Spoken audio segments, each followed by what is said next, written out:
spring? I thought the first 3 days were really good. We came out, we worked, we got better, obviously. Still got a lot of young guys in the transition period with some players in certain positions. But the first 3 I thought were good. Thought Wednesday really took a step back. Didn't play the way we're capable of playing. Today we played with a lot better effort and energy. A couple ball security issues, got to take care of the football, but really pleased with the attitude of this group, their want to, their desire, and their work ethic.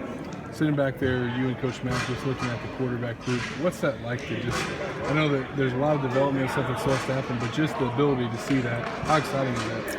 Well, it's a different room than where we were a year ago. So obviously, the 2 guys are still supposed to be getting ready to go to high school spring break and the prom and those type of things.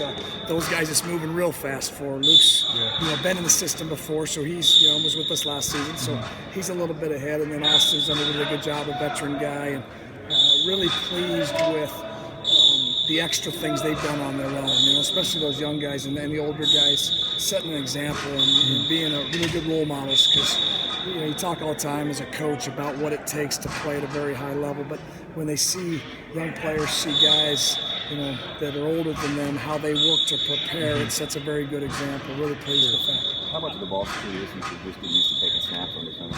Well, that's an issue, and it's funny. Used to be it was a teaching progression, and now it's a major teaching progression. Because some of the kids that we're seeing, they've never been under center. They've never even talked about stance or hand placement, those type of things. So it's a big part of our first part of our teaching with young quarterbacks right now. The way last season ended, specifically offensively, just how much do you guys feel like you kind of have to prove, through spring practice and kind of gearing up? Well, you got proven every day in this league.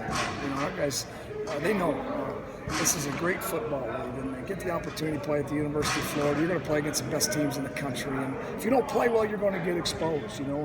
Obviously, we're happy with the way we finished the end of last season, and we've got some young players that went into some big games and played against some grown men, let's say, and that's good because you grow from that. And I think they took that as a learning experience, and they kind of put that in their memory bank and learned about the things that we got to do better and how we can prepare better, how we can play better.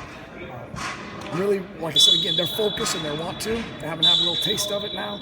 We're really looking forward to what we can do through the next 10 here and then get into fall camp to get ready to play. You mentioned how different the quarterback room is now compared to where it was this time last year. How do you kind of assess the overall health of the quarterbacks just as a whole compared to when you got here? Well, as in any position, you want to create as much depth as you can and have guys push each other every day. I think that we got 4 quality kids here that are pushing each other every day, and that's what you want. You want guys to know that every rep matters and that every rep's being evaluated, and they got a guy next to them that's going to push them to be the best player they can be. How far do you and Luke Del Rio go back? When did you first come across him as a prospect? I think he was, knee-high to a grasshopper, because when his father first got into coaching, actually started working in the strength program when I was playing for the Saints. Oh, no. So Jack, so you in New go real Orleans, back. and Luke, was real young. That's a long time ago, but obviously, he's with us there at Alabama for a year, and then on to Oregon State. So, exposure to the system, it's an advantage for him. How were you able to get him to? Have you poked fun at Mac that you're able to get him to walk on instead of go for a scholarship? You never poke fun at the head coach, okay? That's an unwritten rule of coaching, right? Do you remember anything about him when he was that involved? I can't say necessarily that I do. I knew, Jack and Linda, his wife, Luke being a young child there, and their kids, and his sisters, and so I remember the family, but I can't distinctly say yes. What did you like about him as a prospect that made you want to bring him on as a walk-on? Well, he's got a lot of football sound. The guy's been around football, grew up around it, and I think he's got great demeanor, great confidence in his abilities, and he's really good in the locker room. The guys believe in his preparation, his effort. They know every day when he goes out, they're going to get his best. How much is a familiarity with not only you, but Coach Mack as well? Coach Mack said today he had him in camp at Alabama when he was there. How much does it help that you guys just kind of already have a chemistry with him? Well, I think that it helps, but really at the end of the day, you got to go out every day like we talked about. And every day you got to go out and you got to play at a high level. And, Luke's done a good job. These other guys have done a really good job. Austin's doing really good. Austin's really had more playing time and more game experience. So he has that advantage. Now some of the plays are plays he hasn't run yet, so the first time he does it's a little bit off timing maybe, but he's got some more experience of drawing than Luke has. And then you talk about these young guys, talking about big physical guys that can flat rip it. They're impressive. When you look at the takeoff last year, how much was it the struggles at the end of the year? Just you didn't have your starting quarterback there, or just what kind of we didn't play as well as we're capable of playing. Okay, at the same point in time, we played some pretty good defensive football teams down the stretch there. Now, I mean, you look at the quality of defenses we were playing that last month of the season. They're top 10 defenses, in college football. Now, we've got to play better. We've got to find more consistency.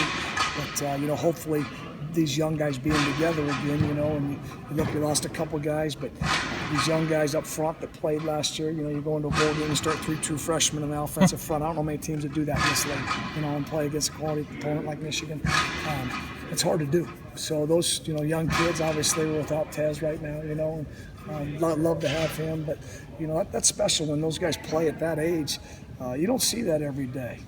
When it comes to numbers, you guys are deeper at every single position on offense this year compared to where you were at last season. Saying that, you guys also have a lot of uncertainty as far as who's going to start, and how good is it to know that there's the numbers there now, but there's also still some competition to be had? Well, like I said, we're still in transition, and we're in competition mode right now. The best players are going to play. There hasn't been a depth chart that's been set. We put guys in certain groups to look at them and see how they interact, and we'll move guys from different groups, and not because this guy's a 1 or that guy's a 2, but because we want to see how they interact with different units, and we may move a guy to a different position and let him work there to see how that combination works. And so you go through that discovery phase, especially when you add new players, you add new receivers that are in here at the midterm, and you're trying to figure out, okay, where do they fit the best in the system, and what can we do with them?